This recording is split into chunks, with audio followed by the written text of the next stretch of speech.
This segment's being sponsored by the Tennessee Wildlife Resources Agency. Join us in preserving and protecting Tennessee's wildlife.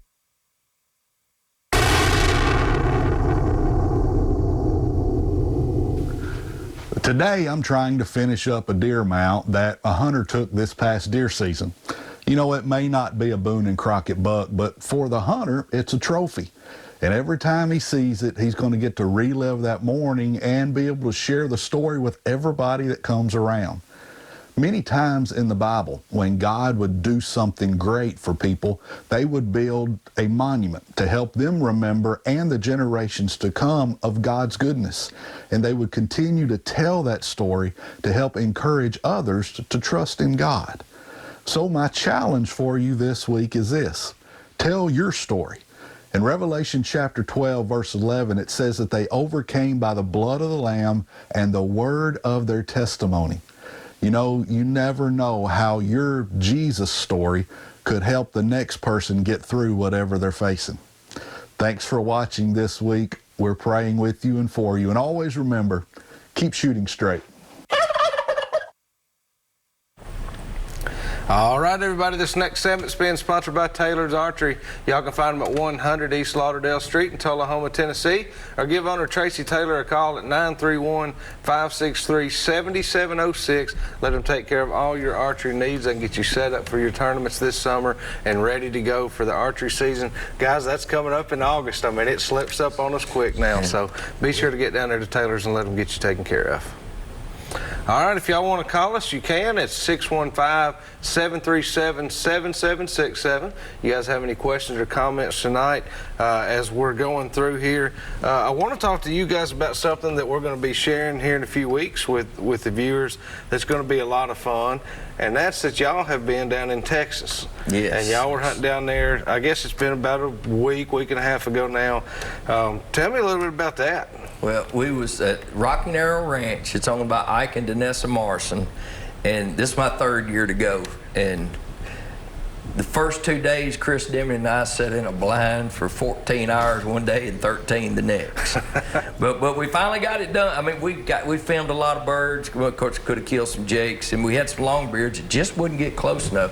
And then I know one day it was a jake and a big four-bearded bird. It's a lot of multiple bearded birds out there. And that four-bearded bird, it just cut off. Jake walked within 6 feet of us. I thought, why couldn't he have done that? But then the second day, we got one that wanted to play, and Chris killed it. And I mean, he was pumped. And it had 3 beards. And we're going to be sharing that out with everybody. We got that one on film. And sure that's going to be a good one. Now, somebody got their first bird ever down there, Roger. Who was that? That was me. That was me. I got 2 in one day. You did? I did. And that is legal in Texas, so before you any of you can kill all in, 4 of them. You can shoot every one of them in the same day if you want to all in Texas. one shot if you line the heads up. Pretty neat deal, isn't it? It is. It was pretty neat, and the hog hunting was fun. I mean, the whole thing was fun. Y'all got a few hogs while you're down there. We'll be sharing a little bit of hog hunting too with everybody. So now, what part of Texas is this in? We was in San Saba County, a little town. We was several miles, but the closest town is Cherokee, Texas. Oh, okay. It's Cherokee's between Llano and San Saba. All right, I know where Llano is actually, so now you got me somewhere familiar. Right. I've been through It's Llano. in the hill country, which is kind of mountain stuff. West Tennessee boys, you know, some of them rock hills are pretty rough. Those hills will get you, won't they? Yes, they sure will. We got a caller here on one. Richard, how are you doing tonight? I'm doing pretty good. I've got a question for Anthony. All right. Okay. So the Bass Nation is going to be down here at Pickwick. What kind of advice you got for these boys trying to catch these largemouth bass? Well, I tell you what, I know they was catching them there was a nighttime tournament Monday night, and I know they was catching them on blue and black spinner baits. And I think it was like 12 pounds that won it. But some of them, you know, they're coming off the beds right now. Some of them are still going on. They hadn't done it yet, and some of them are still on the bed. Yeah.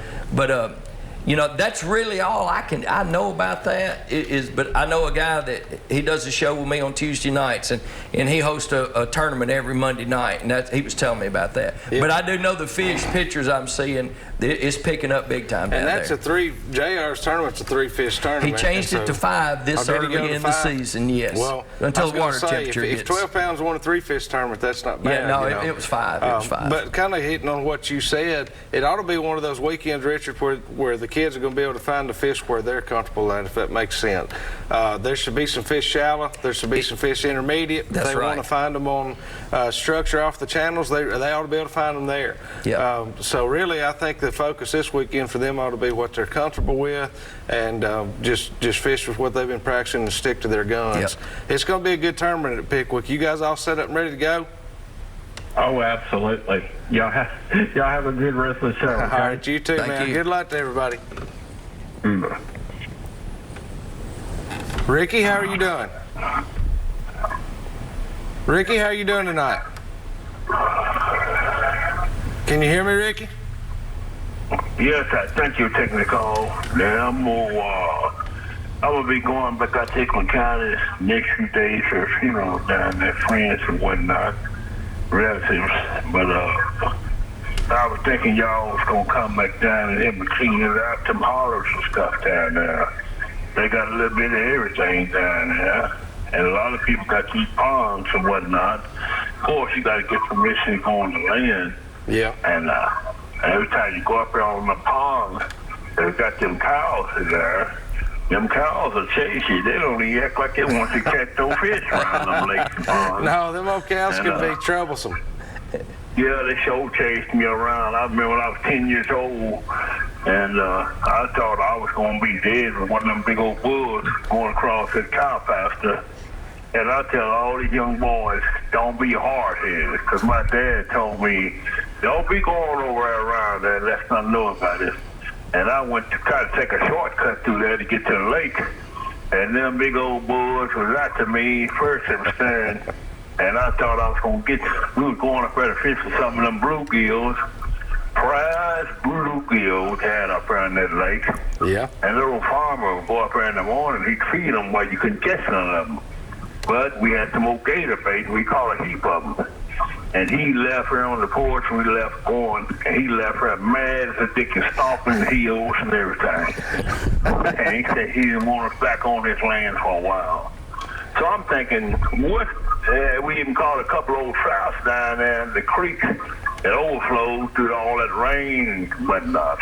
So I thank you for taking me on the show, and thank for the ministry kind of lifted my spirits, because I'm going back down after a funeral. Well, and I always listen to him, and I pray I get to hear his words, and I really thank y'all so much. Absolutely. We appreciate you calling tonight. Thank you for watching. All right. Have a good night. All right, guys, phone lines are still open if you guys want to call. So just getting back to it, y'all were down there and you were hunting Rios, by the way, which is usually known to be a pretty vocal bird. And they were. And you guys had plenty of gobbling. Every time I talked to Roger or you, either one, it was y'all were hearing them and they were talking. Now you filmed some pretty nice bucks, too. Oh yeah. You filmed one buck. Still full rack. We saw 3 that morning, and it was one bigger, but I only saw him for 3 or 4 seconds. Couldn't get the camera on. He was bigger than the one I filmed. And then it was a smaller one, and we was just shocked that they still had the rack. So, I mean, Roger done got his buck tagged. Yeah, I know it does. Well, I'm gonna tell you, Ike has sure got him. I bet we'd probably see, 50 deer, but not just the whole group, just me. Yeah. Well, the deer day. hunting down there, I can't speak for the turkey hunting as much. I have shot turkeys in Texas. I've shot a couple Rios. But man, the deer hunting is fantastic. Yeah. I mean, it's beyond what you can imagine it is, especially in certain parts of the hill country, West Texas, Southwest Texas. The numbers are unbelievable. Yeah. I mean, of course, now in West Tennessee, you guys are used to, a little higher numbers than we are here in Middle Tennessee. In certain areas, yeah. But Texas, I mean, it's unbelievable. You'll be sitting on a sendero where you can't see 100 yards, and you might see 50 deer in a sitting. And so it's a lot of fun. You know, if any of y'all are just looking for something, you know, you've been thinking about an out-of-state hunt somewhere you might go that's easy to get to, and usually, I mean, as far as cost goes, you can find some pretty valuable, you know, hunts in Texas. And you might not be going in there shooting a 200-inch, 250-pound deer, but buddy, they got some nice deer, and they have a lot of them. Yeah, a lot of them. You know, that's what makes it so fun, is there's just so many. All right, we got a caller here. Mike, how are you doing tonight? Good. We appreciate you calling. How can we help you tonight? Yes, sir. I was wondering about the fishing forecast for smallmouth on these small rivers. Well, I can tell you, as far as some of the creeks that I've been after, this is the time of year that I like to fish the creeks specifically for smallmouth. In the last week and a half to 2 weeks, it's really turned on pretty good. If you're fishing, again, I'm usually in creeks. There are a couple small rivers that we fish throughout the state. But here in Middle Tennessee, it's literally started up good in the last 10 to 14 days. I went about 4 weeks ago, and I'll be honest with you, I didn't have a bit of luck. They just weren't in there yet.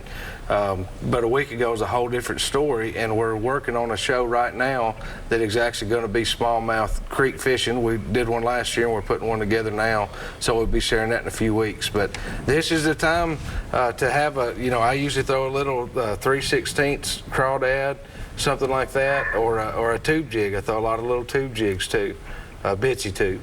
And with the weather's being as cool as it's going to be for about another week, 10 days, that's going to prolong the bite. It will. And you know, once those smallmouth get into those streams, you know, they're going to hang in there for a while. And that's what I love so much about them, is you can go to these. A lot of people, you know, we focus on our lakes and things a lot, and they're great. We're blessed to have a lot of lakes.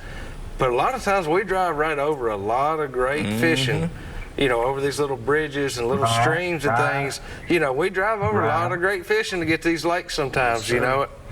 Right. But hey, we appreciate you calling. We got to get ready to go to another break, but thank you for calling tonight. I appreciate that. Thank you, sir. Have a good night. Okay. All right, guys, let's get ready to go over and do this week's tip of the week. This week's tip of the week is being sponsored by Phoenix Custom Quality Rods. Y'all can find their new lineup at phoenixrods.com, or here in the state of Tennessee, call Mr. Jim Brewer at 931-213-1455 and let him take care of all your Phoenix needs. All right, it's that time of year again, guys. I was out with my son hunting the other day, and luckily we did spray down good and everything, but guys, them ticks, they are back out.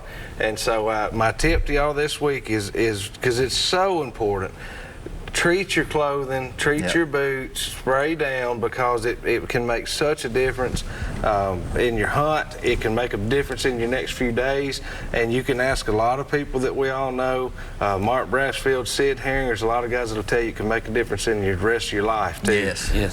So treat your clothes, treat your boots. I like to use Sawyers. There's several good products out there you can use to pre-treat your clothing, but be sure you're treated for ticks. Also, I like to carry a Thermacell, keep those mosquitoes off of me.